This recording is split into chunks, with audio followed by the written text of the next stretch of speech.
جس میں اللہ نے فرمایا ہے کہ اے لوگو ایمان والو اللہ سے ڈرو اور اللہ کی طرف وسیلہ تلاش کرو۔ اس کا جو تعلق ہے ایسا وسیلہ کہ جو انسان کو اللہ تک پہنچا دے۔ ہر انسان کی منزل اللہ ہے۔ اور دوسری جو آیت کریمہ میں نے تلاوت کی ہے اس میں اللہ نے ارشاد فرمایا کہ کلما دخل علیہ زکریا المحراب وجد عندها رزقا۔ جب زکریا علیہ السلام محراب میں داخل ہوئے، دیکھا کہ طرح طرح کے بے موسم پھل رکھے تھے حضرت مریم علیہ السلام کے سامنے۔ آپ نے پوچھا قال یا مریم انا لک ھذا، اے مریم یہ پھل کہاں سے آ گئے؟ مریم علیہ السلام نے جواب دیا قالت هو من عند اللہ، یہ میرے اللہ کی طرف سے آئے ہیں۔ ان اللہ یرزق من یشاء بغیر حساب، اللہ جسے چاہتا ہے بغیر حساب کتاب کے رزق عطا فرماتا ہے۔ خاص طور پر جو آج ہمارا موضوع ہے، جو اولیاء کرام کی کرامتیں ہیں، بزرگان دین کی کرامتیں ہیں، جو اللہ تعالیٰ ان کو روحانی طاقت عطا فرماتا ہے، اس پر اعتقاد رکھنا، اس پر یقین رکھنا، کیا یہ قرآن و حدیث کے مطابق ہے یا یہ اپنی طرف سے ہے؟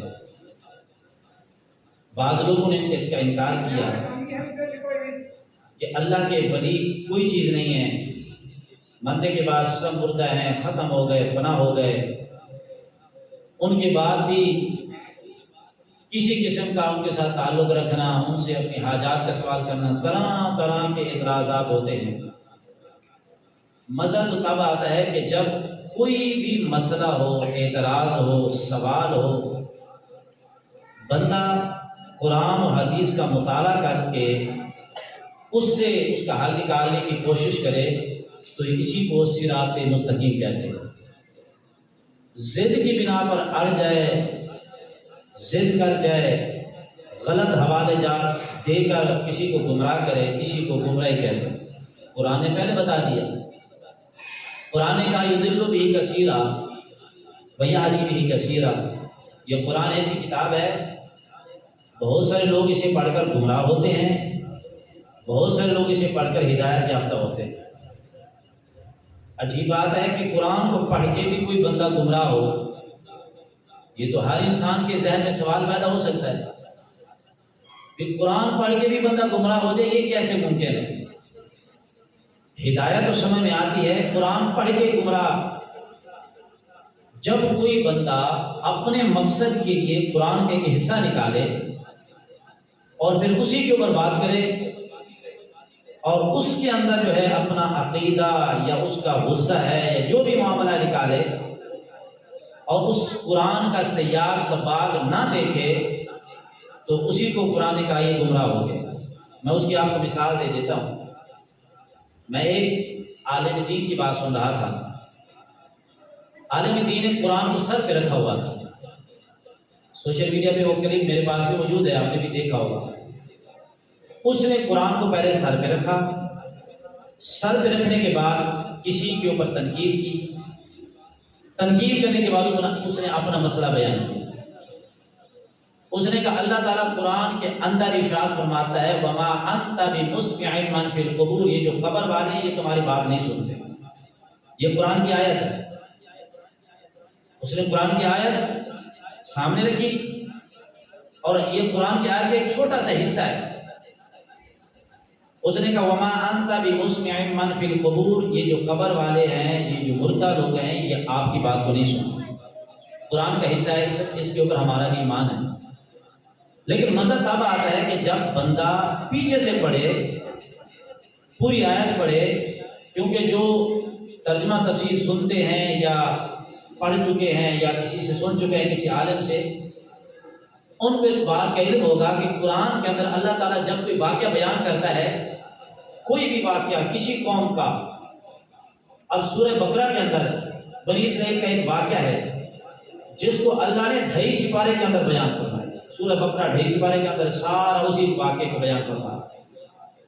جب بھی اللہ تعالیٰ کسی واقعے کو بیان کرتا ہے تو وہ واقعہ اس کا تعلق یا تو 5 آیتوں سے ہوتا ہے، یا 6 آیتوں سے، 10 آیتوں سے، 20 آیتوں سے، 50 آیتوں سے، کئی آیتوں کے اندر وہ واقعہ بیان ہوتا ہے۔ تو ہر آیت کا سیاق بھی ہوتا ہے، سباق بھی ہوتا ہے، آگے ہوتا ہے، پیچھے ہوتا ہے۔ جب تک کوئی بندہ آگے پیچھے قرآن کی آیت کو نہ پڑھے اس وقت تک وہ صحیح مسئلہ بیان نہیں کر سکتا۔ اور دوسری بات، جب تک کوئی بندہ قرآن پاک کے اندر سے ناسخ اور منسوخ، کچھ آیتیں ایسی ہیں جو منسوخ ہو چکی ہیں، جن کا حکم ختم ہو چکا ہے، اب اس پہ بالاتفاق تمام صحابہ کے نزدیک وہ قرآن کی آیتیں ہیں، قرآن کا حصہ ہے، مگر جو اس سے احکامات ثابت ہو رہے ہیں اس پہ عمل نہیں کیا جائے گا، کیونکہ وہ حکم منسوخ ہو چکے ہیں، ختم ہو چکے ہیں۔ اس کے بعد اللہ تعالیٰ نے جو نیا حکم نازل فرمایا اس پر جو ہے عمل کیا جائے گا۔ اب جو انہوں نے قرآن کی آیت کا ایک چھوٹا سا حصہ تلاوت کیا، اب ہم اس کے پیچھے سے چلتے ہیں۔ اللہ تعالیٰ نے پیچھے سے فرمایا وَمَا يَسْتَوِي الْأَعْمَى وَالْبَصِيرُ، اے محبوب جب آقا صلی اللہ علیہ وسلم کافروں کو دعوت دے رہے تھے، اسلام کی طرف، دین کی طرف بلا رہے تھے، رب کی طرف بلا رہے تھے، آقا صلی اللہ علیہ وسلم سے بیان فرما رہے تھے، لوگوں اللہ ایک ہے، اللہ کی طرف ایمان لے آؤ، میں اللہ کا نبی ہوں، جو میں دین لے کر آیا سچ ہوں، یہ سچ ہے، قرآن اللہ کا کلام ہے، اس کی بات مانو۔ لوگوں نے ماننے سے انکار کر دیا۔ جب لوگوں نے ماننے سے انکار کر دیا پھر اللہ نے اپنے محبوب کو تسلیاں دی، فرمایا وَمَا يَسْتَوِي الْأَعْمَى وَالْبَصِيرُ، محبوب کبھی بھی اندھا اور دیکھنے والا برابر نہیں ہو سکتا۔ یہ رب تسلیاں دے رہے ہیں۔ محبوب یہ کفر کے اندر اندھے ہو چکے ہیں، جن کو ہم نے ہدایت عطا کر دی ہے وہ دیکھنے والے ہیں۔ ایمان والوں کو فرمایا دیکھنے والے ہیں، سننے والے ہیں، سمجھنے والے ہیں۔ کافروں کو فرمایا اندھے ہیں، گمراہ ہیں، گونگے ہیں، بہرے ہیں، یہ مردہ ہیں، آپ ان کو نہیں سنا سکتے۔ پھر اس کے بعد فرمایا وَمَا يَسْتَوِي الْأَعْمَى وَالْبَصِيرُ وَلَا الظُّلُمَاتُ وَلَا النُّورُ، محبوب یہ جو ہیں کافر اندھیرے میں پڑے ہیں، یہ کفر کے اندھیرے میں پڑے ہیں، گمراہی کے اندھیرے میں پھنسے ہوئے ہیں، اور جو ایمان والے ہیں وہ نور میں ہیں، وہ ہدایت میں ہیں، وہ رب کی رحمتوں کے سائے میں ہیں۔ یہ کافر اور یہ ایمان والے جس طرح ظلمات اور نور، اندھیرا روشنی برابر نہیں ہو سکتے، اسی طرح کافر بھی ایمان والے یہ دونوں برابر نہیں ہو سکتے۔ پیچھے بات چل رہی ہے کافروں کی، اللہ تعالیٰ فرما رہے ہیں کافروں کے متعلق کافر اور ایمان والے برابر نہیں ہو سکتے، جس طرح اندھا اور دیکھنے والے برابر نہیں ہو سکتے۔ پھر قرآن ایک اور مثال دی، جس طرح اندھیرا اور نور یہ برابر نہیں ہو سکتے، اسی طرح فرمایا ایمان والے اور کافر برابر نہیں ہو سکتے۔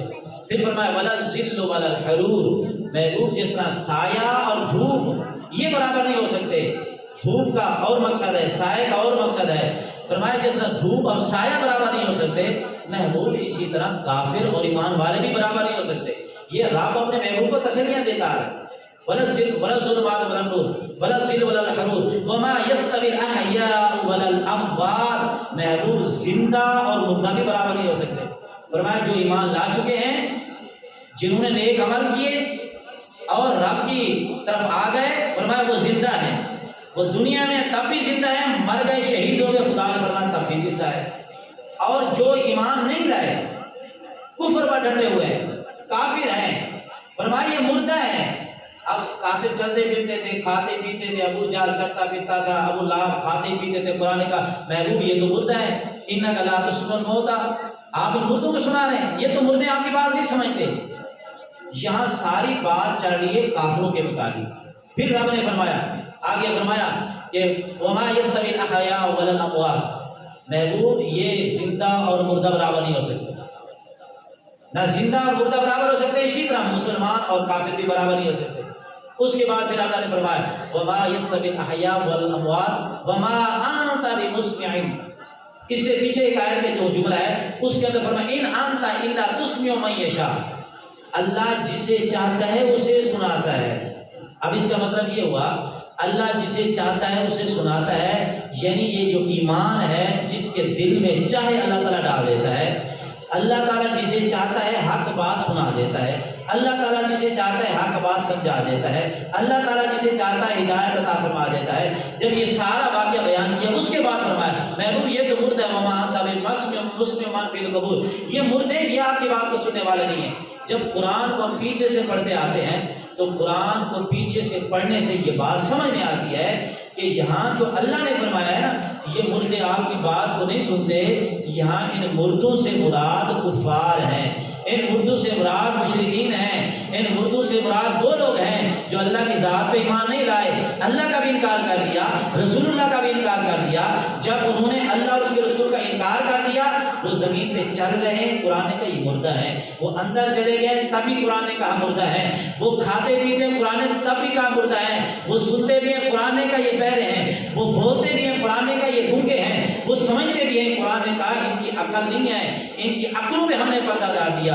اب قرآن نے جو مردہ کہا وہ کہا کافروں کو، نامنہاد مولویوں نے اس بات اٹھا کر ان کے اوپر لگا دیا کہ جو قبر میں چلے گئے یہ مردہ ہو چکے ہیں، یہ بات کو سننے والے نہیں ہیں۔ جو اللہ نے آیت کافروں کے بارے میں نازل کی ہے وہ آیت لے کر لوگوں کو گمراہ کرنے کے لیے وہ ایمان والوں پہ لگا دیتے ہیں، کہتے ہیں جو ایک بار قبر میں چلا گیا وہ سنتا نہیں ہے۔ اب دیکھیے یہ تو ان کی ایک کچھ بھی کہہ رہے ہیں کہ قرآن کا ایک آیت کا چھوٹا سا حصہ جو بندہ پڑھتا ہے نا تو پھر یہ خود گمراہ ہوتا ہے، جب خود گمراہ ہو گیا تو اس نے لوگوں کو بھی گمراہ کرنا۔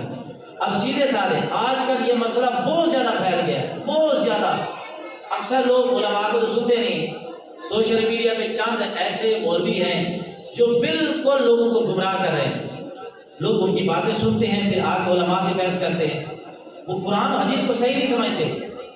تو اسی طرح کئی علماء ہیں جو قرآن کی چھوٹی چھوٹی آیتوں کے حصے پڑھ کے لوگوں کو گمراہ کر رہے ہیں۔ جب آپ کو کوئی بات ایسی سمجھ میں آنے لگ جائے تو قرآن کو اگلا حصہ پچھلا حصہ پڑھو، اس کے بعد ساری بات سمجھ آ جائے گی۔ اسی طرح اب ایمان والوں کے بارے میں اللہ نے کیا فرمایا، جو ایمان ہے اچھے عمل، اس کے بارے میں قرآن کیا کہتا ہے؟ اللہ تعالیٰ فرماتا ہے ام حسب الذین اجترحوا السیئات، اے محبوب صلی اللہ علیہ وسلم ان لوگوں نے یہ گمان کر لیا، لوگوں نے کہا کہ جو ہے قبر میں چلے گئے یہ مردہ ہو گئے بات ختم ہو گئی، یہ بات بالکل نہیں سنتے۔ آج ہم قرآن حدیث کی روشنی میں بات کریں گے۔